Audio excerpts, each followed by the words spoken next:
est le plus puissant, selon vous deux, entre Goku et Gojo? Gojo. Goku. Gojo. Ouais, Gojo. Gojo. C'est Il a Goku tous les l'infini. jours. Il a l'infini en soi. Gojo a jamais la puissance pour détruire une planète. Je suis pas d'accord. Ouais, sauf que Gojo il a l'infini, donc en soi toutes les attaques de Goku peuvent pas l'atteindre. Vous êtes extrêmement nombreux à penser que Gojo est un perso extrêmement intouchable grâce à son pouvoir de l'infini. Carrément, vous pensez même que Goku, il ne pourrait rien faire. Eh bien, détrompez-vous, je vais vous prouver A plus B que Goku, les gars, il a largement le potentiel de détourner ce pouvoir. Et tout ça, juste avec la version de DBZ, c'est-à-dire sans l'ultra instinct. Et là, je sais qu'il y en a plein qui sont en train de se dire, mais qu'est-ce qu'il raconte le frérot? S'il vous plaît les gars, écoutez mes arguments jusqu'au bout. Et le premier argument, c'est que déjà, Gojo doit activer son infini. Parce que oui les gars, l'infini de Gojo n'est pas toujours activé en automatique. Il doit l'activer par lui-même. Et c'est là que ça va poser un problème. Parce que Goku, juste Goku de DBZ, se déplace à une vitesse au moins 100 fois supérieure à la vitesse de la lumière. Du coup les gars, Gojo, il n'aura pas le temps de réagir. Si Goku décide d'attaquer, juste avant qu'il active, il sera dépassé. Car déjà Gojo, il ne ressent pas le ki.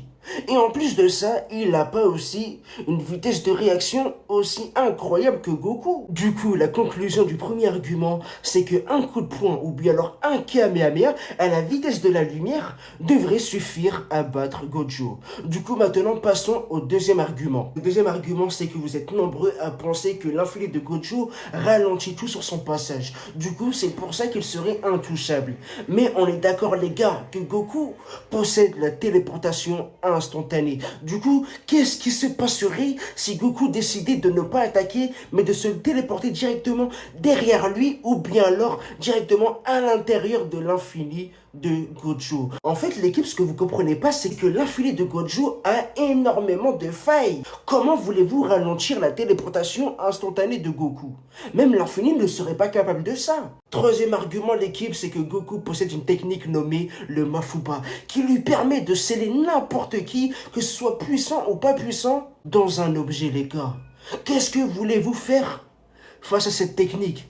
Carrément, il n'y a même pas besoin de contact physique pour sceller une personne. Du coup, Gojo, les gars, il ne pourrait rien faire le pauvre. Car tout simplement, l'infini de Gojo ne peut pas arrêter les techniques de scellement. Du coup, oui, Gojo se ferait sceller sans qu'il puisse rien faire. Le dernier argument, l'équipe, c'est que déjà Goku, juste en se transformant en Super Saiyan 3, il a fait trembler toute la planète.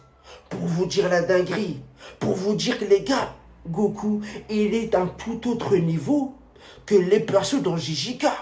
Du coup, oui, la conclusion, Goku est plus fort que Gojo. Du coup, abonnez-vous. Au revoir.